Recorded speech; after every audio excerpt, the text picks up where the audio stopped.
मुझे बाबा श्याम को प्राप्त करना है। भक्ति कैसे करूं जिससे कि मैं बाबा श्याम को पा सकूं? कई बार ये प्रश्न मेरे पास आते हैं, कई बार कमेंट कर लोग पूछते हैं। मैंने सोचा इस वीडियो के माध्यम से मैं ये जवाब जरूर दूंगी। बहुत अच्छा प्रश्न है। इस प्रश्न का उत्तर सभी को जानना चाहिए। तो चलिए वीडियो शुरू करते हैं। जय श्री श्याम, हारे के सहारे की जय हो। भगवान आपके पास आएंगे भी, खाएंगे भी और सोएंगे भी। लेकिन वो कैसे आएंगे, कब आएंगे? जब हम प्रयास करेंगे, जब हम उन्हें भाव से बुलाएंगे। बस उनके प्रति भाव रखना जरूरी होता है। पूजा पाठ से तो बिल्कुल भी नहीं आएंगे। पूजा पाठ क्या है? पूजा पाठ तो बहुत ही आसान चीज है।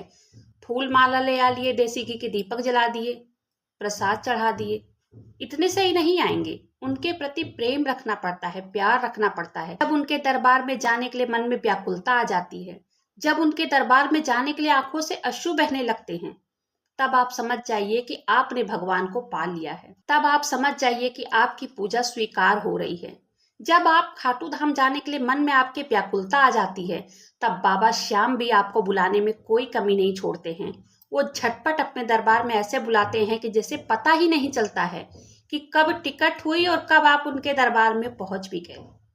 जितना व्याकुलता आपके अंदर होती है खाटू धाम जाने के लिए, उतना ही व्याकुलता बाबा श्याम के अंदर होती है अपने भक्त से मिलने के लिए। और बाबा श्याम भी बिना किसी देरी के झटपट अपने भक्त को अपने मंदिर में बुला लेते हैं दर्शन देने के लिए। तब होता है एक भक्त का भगवान से मिलन।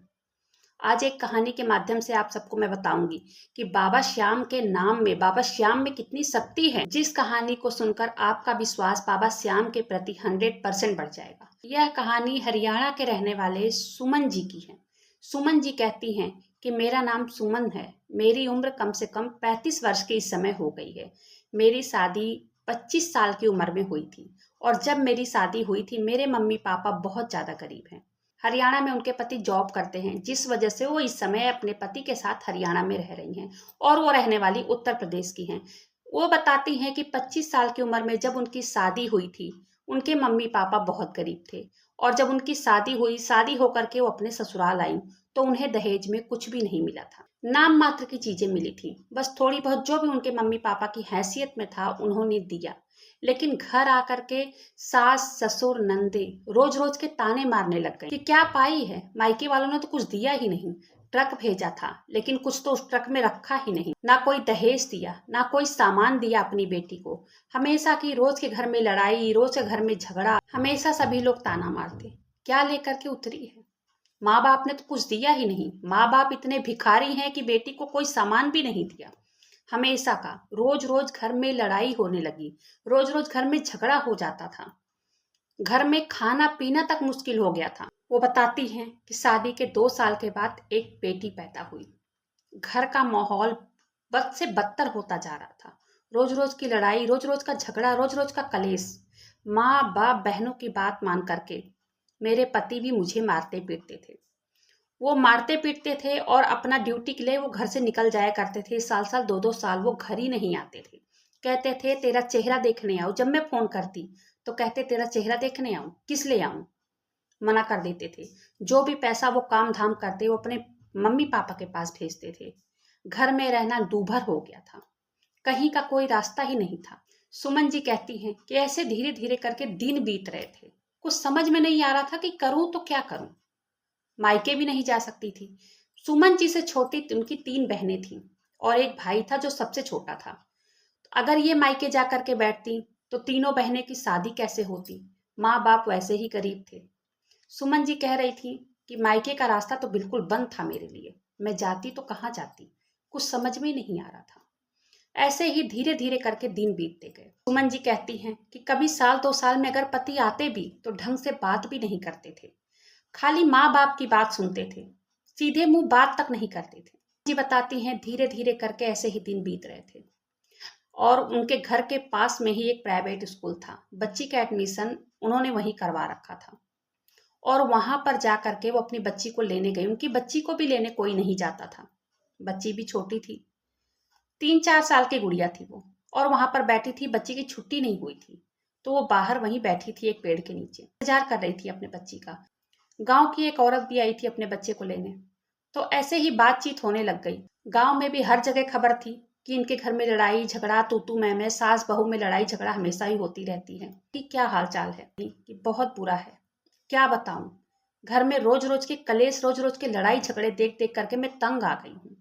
समझ में नहीं आ रहा है कि मैं करूं तो क्या करूं, कहाँ जाऊं अपनी बच्ची को लेकर। तब वो औरत कहने लगी कि तुम बाबा श्याम की पूजा क्यों नहीं करती, बाबा श्याम का नाम जप क्यों नहीं करती हो। बाबा श्याम में इतनी शक्ति है कि वो लीक से लाक कर देते हैं। तुम्हारे जीवन में जो कुछ भी बुरा चल रहा है सब कुछ बाबा श्याम अच्छा करेंगे। तुम्हारा जीवन देखना बदल जाएगा। तुम बाबा श्याम का नाम जप किया करो। कैसे होता है, क्या करना होता है इसमें। तो उन्होंने कहा कि आप पूजा करो बाबा श्याम की एक फोटो। मेरे घर में तो कोई सुनेगा ही नहीं मेरी बात, मुझे कोई पूजा करने ही नहीं देगा। मैं फोटो मंगाऊं तो किससे मंगाऊं, बाजार में जाती नहीं हूँ, क्योंकि गांव में दुल्हन थी कि पूजा पाठ करने की कोई जरूरत नहीं है। अगर तुम्हारे पास फोटो नहीं है तो उसकी भी कोई जरूरत नहीं है। बस अपने मन में बाबा श्याम के नाम का मंत्र जाप करते रहो। उठते बैठते सोते जागते खाली बाबा श्याम को याद करो। बाबा श्याम का नाम नीलम जी शुरू कर दी जाप करना। जो भी काम करती जय श्री श्याम, उठते बैठते जय श्री श्याम जय श्री श्याम। घर में कलेश लड़ाई झगड़े वैसे ही चल रहे थे, उसमें कमी बिल्कुल भी नहीं हो रही थी। धीरे धीरे करके ऐसे ही चलता रहा। मैंने सब कुछ छोड़ दिया सुनना।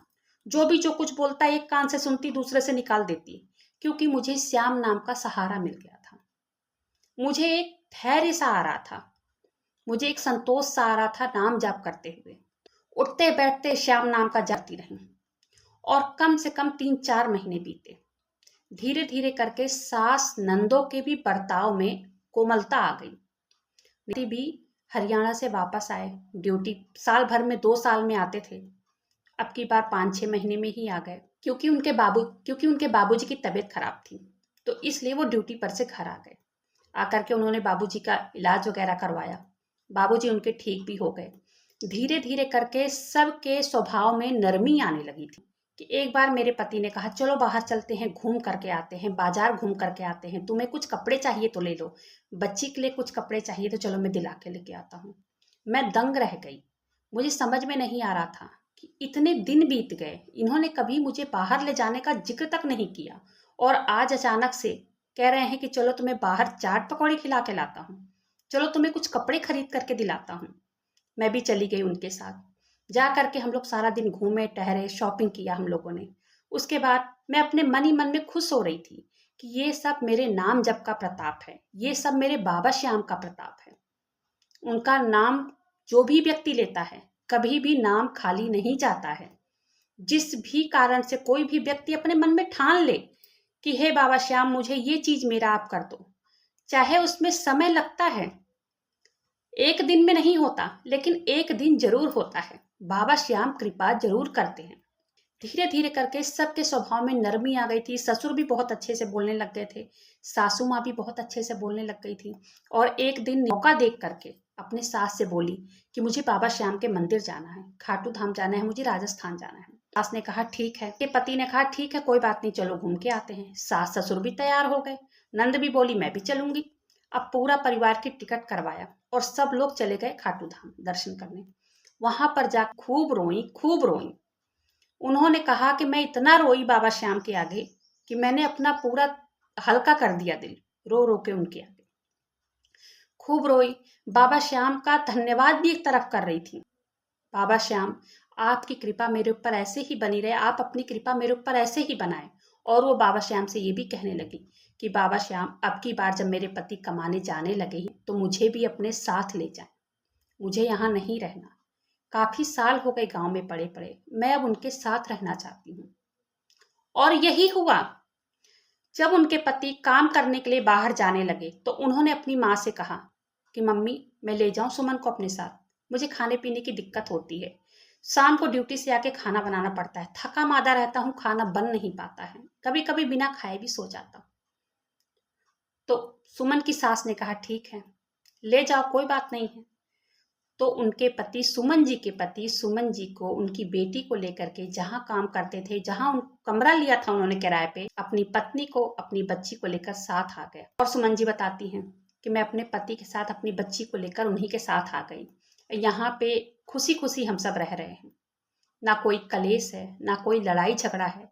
बाबा श्याम ने जीवन को बदल के रख दिया मेरे।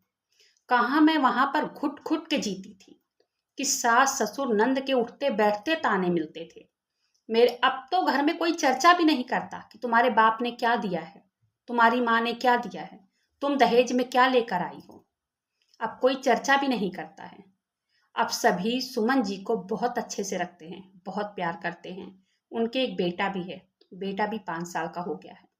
सुमन जी कहती है मेरी गृहस्थी बाबा श्याम ने फिर से बसा दी, मेरी गृहस्थी को बाबा श्याम ने 4 चांद लगा दिया। सुमन जी की कहानी यहीं पर समाप्त होती है। बाबा श्याम के चमत्कार की कहानी सुनने के लिए वीडियो को लाइक और चैनल को सब्सक्राइब जरूर करें। मिलते हैं फिर ऐसी किसी वीडियो में, तब तक के लिए जय श्री श्याम, हारे के सहारे की जय हो।